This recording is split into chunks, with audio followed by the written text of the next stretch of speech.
Hi, I'm Hilary, the curator here at the Monroe County History Center, and we are here in the Research Library today to talk to you about Sanborn maps.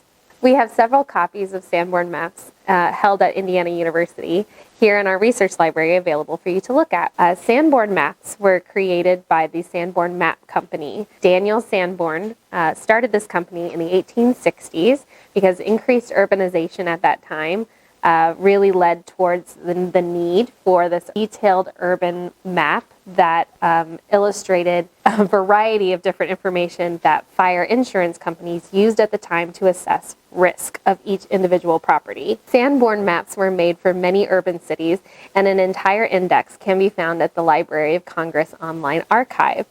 We have Sanborn maps created for Bloomington and Ellettsville here in Monroe County. What's most important when you're looking at a Sanborn map is to know the date of the map and the key. Finding the key is really important so that you can read the copious amounts of information that are on the map itself. What we're looking at is an 1883 map of downtown Bloomington with 7th Street to the north and 4th Street to the south. College Avenue to the west, and Washington Street to the east. Within this 12-block radius of the downtown public square, we can see a lot of businesses, dwellings, churches, and other establishments.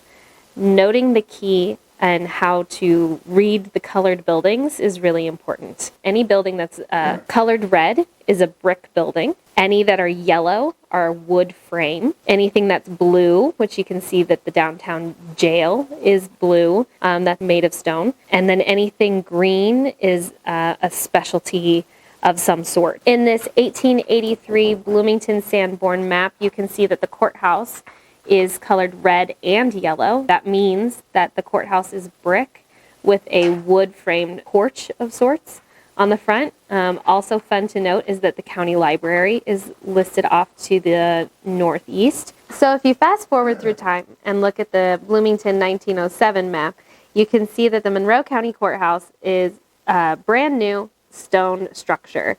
The dotted lines on the top indicate references to the roof line. The structure that was to the northeast that housed the public library is not there anymore. The block on 6th and Washington that will become the Monroe County Public Library currently has the colored public school. So that's indicated as this brick 2-story structure. So what would somebody use a Sanborn map for in their research? Well, Sanborn maps, as I've said, can tell you a variety of things about physical dwellings and businesses in the cities that have them, so Bloomington and Ellettsville, for the specific years. But you can also learn sometimes what businesses were in those buildings.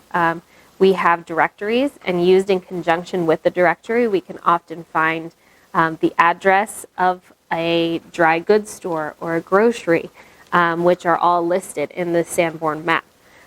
You can tell how tall a structure is, what it's made of. So a lot of private dwellings, you could find an address in a directory, look in the Sanborn map, and understand that they lived in a 2-story wood frame dwelling on the corner with what is likely a woodshed out back. So it's fun to look at these kinds of maps and see what kind of how the community has grown over time, and just seeing the changes as urbanization kicks off and the population grows. If you would like to use these resources and to all the other wonderful resources we have in our research library, please contact us and make an appointment.